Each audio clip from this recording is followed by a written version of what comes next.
In this video we're going to construct and interpret cumulative frequency tables and the cumulative frequency curve, as well as estimate the median, quartiles and interquartile range from a cumulative frequency graph. If you're revising, it's quite hard to do this off a video, but there is question 1, you can have a go at it, pause the video, and there's question 2. From that you need the graph, which you need a photocopy out, which is there, and a printout, sorry. There's question 3, and then there's 4 to 7, and finally there's a wee bit of interpreting number 8. Okay, let's get stuck in. So first thing we want to look at is boundaries and limits before we get stuck into the cumulative frequency. So if you consider the groups 1 to 5 or 6 to 10 or 11 to 15, the values 1 and 5 are the limits of the first group, and the values 6 to 10 and 10 are the limits of the second group, and so on. Now, limits like these would be appropriate where the data is discrete. However, when the data is continuous, we need to use boundaries that allow for the continuous values of the data. So if you had 1 to 5, the boundaries would become 0 and 5.5. Okay, that's the boundaries for the first group.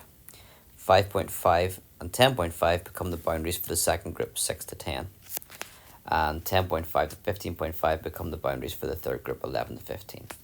So what it means is there's no gaps. It goes from 0.5 up to 5.5.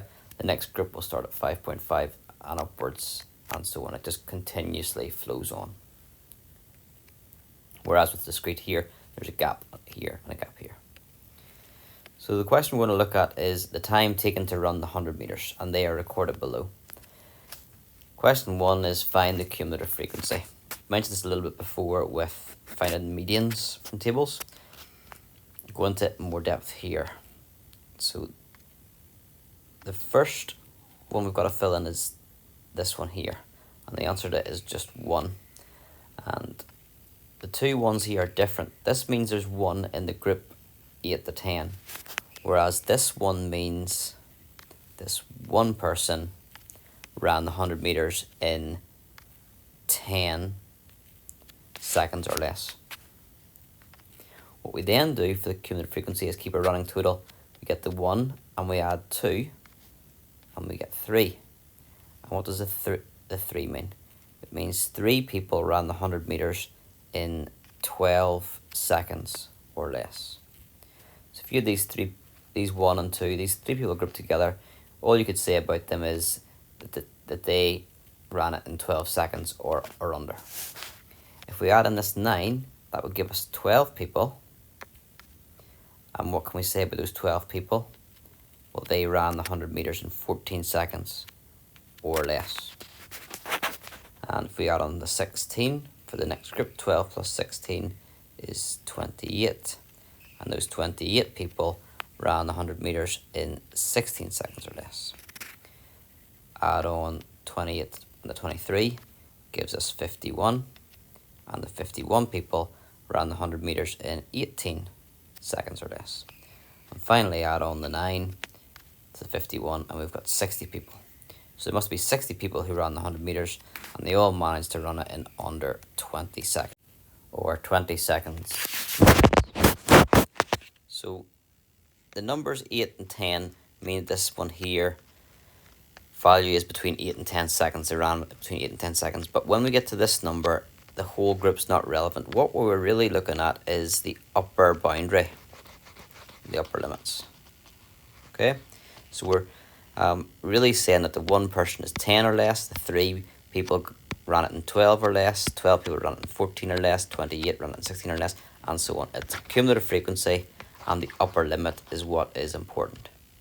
So I'm going to go to the next bit. To plot a cumulative frequency curve, we plot the upper limit, which is what I've highlighted, against the cumulative frequency.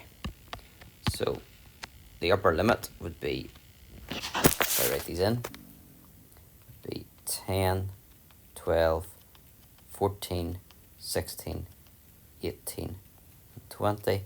And then our cumulative frequencies 1, 3, 12, 28, 51, 60. Now you need to be adaptable in the questions. In an exam, they might just give you this here and you work off that. But they might create this table and you might wonder what's on about. That's what it's doing. It's trying to simplify this here. And this is a simplified version because we're just plotting the upper limit against the cumulative frequency. So it's all there for us, whereas there's lots of information here. Okay, so we'll just start into that, but we'll note first of all, from the first table, there were 0 people who ran the 100 meters in less than 18 seconds. So there's no group here. We didn't see one. But if there was a group, if I was to write it in here, maybe, let's go with even 0 up to 8. Frequency would be 0. So we need to plot that first, the upper limit being 8 and the frequency, or cumulative frequency, being 0. Now that doesn't happen that often in questions that you'll see, but it's definitely one where you could lose a mark if it was a harder question. So 0 and 8. Just emphasize that. Note from the first table, there were 0 people who ran 100 meters in less than 8 seconds. So that's your first point to plot. Time is 8 and cumulative frequency is 0. So along the bottom is time here. And we've got 8 seconds, and it should go there. Right, then the other points, I'm just going to pause the video and plot these points. We're plotting along the corridor 10, up the stairs 1, along the corridor 12, up the stairs 3, and so on. So I have plotted my points on my graph. And it'd be very hard to do this on the screen, but what you're aiming for is a smooth curve through the points.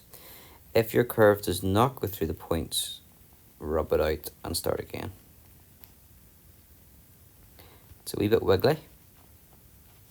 That's not the end of the world.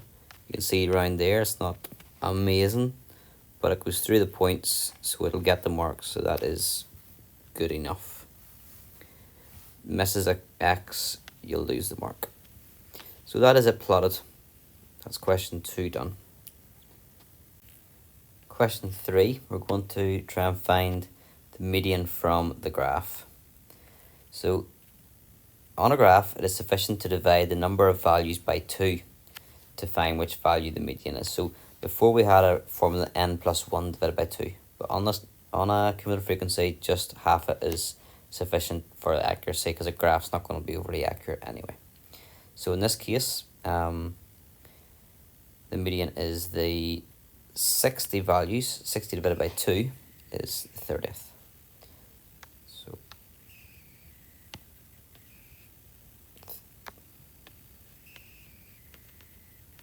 30th. So that means we draw a horizontal line from 30 on the cumulative frequency axis until you meet the curve. And then go down to the time axis and read the value. So let's do that. We've got here 60 values and the median is going to be the halfway point, so half of that's 30. So we go to 30, we cross, we touch the line, and then we go down as accurately as we can. And I've got 16.4 there, maybe 16.3. Everyone's might be slightly different.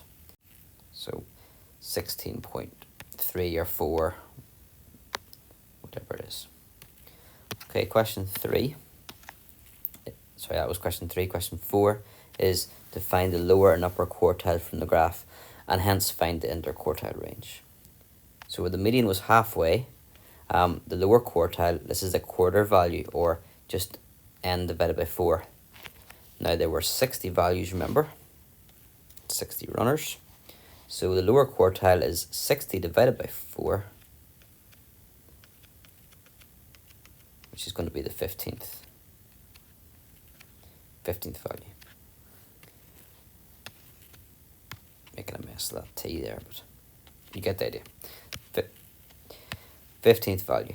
So where the median was the 30th value, you went across from the 30th. The lower quartile is the 15th value, so you'll draw across from 15 on the cumulative frequency axis until you meet the curve, and then go down to the time axis and read the value for the lower quartile. So we'll find the 15 is here. So we read across and then we read down. Be as accurate as you can. I've got 14.5.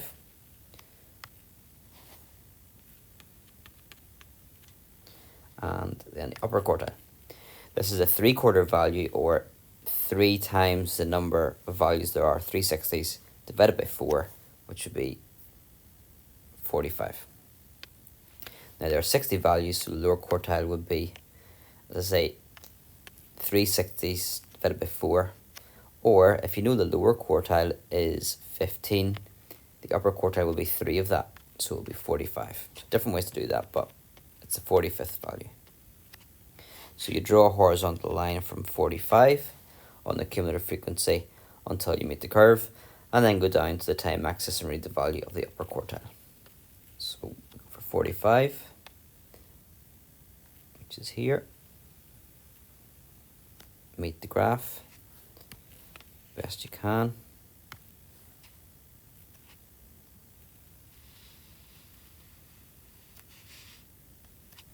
I think I've got about 17.2 there.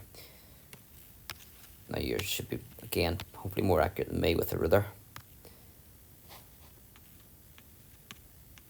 17.2.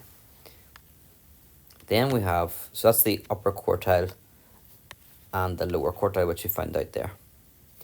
Now the interquartile range is the upper quartile, UQ, minus the lower quartile, LQ.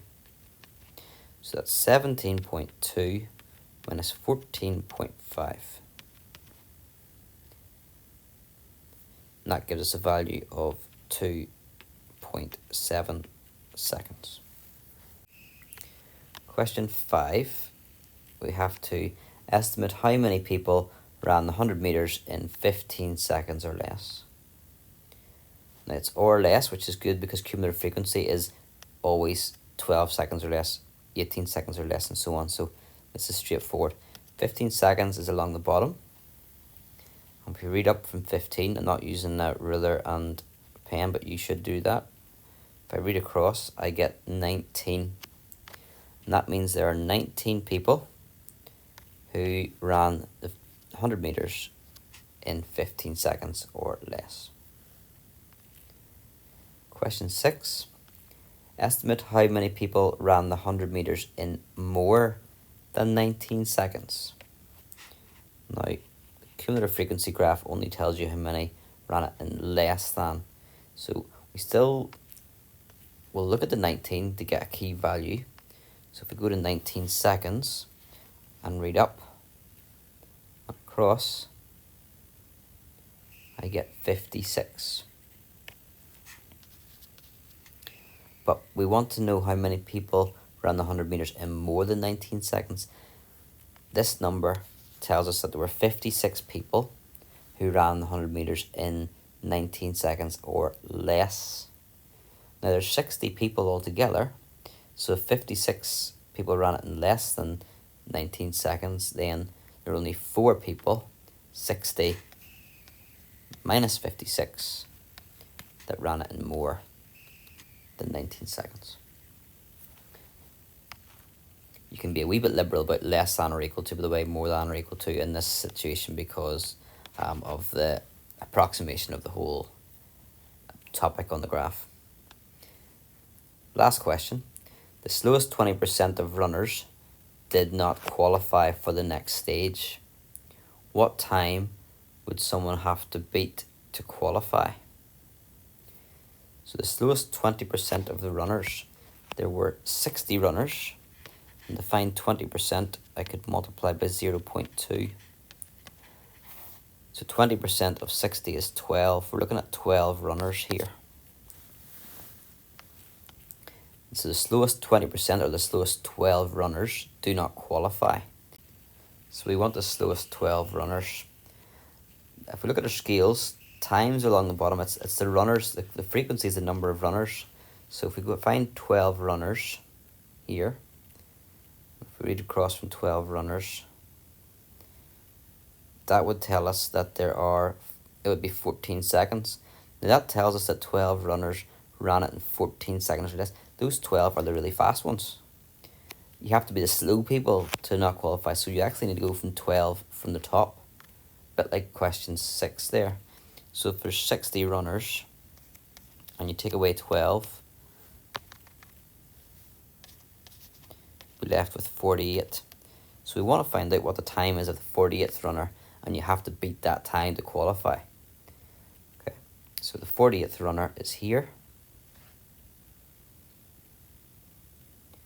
And if we read down, that's probably halfway between 17 and 18.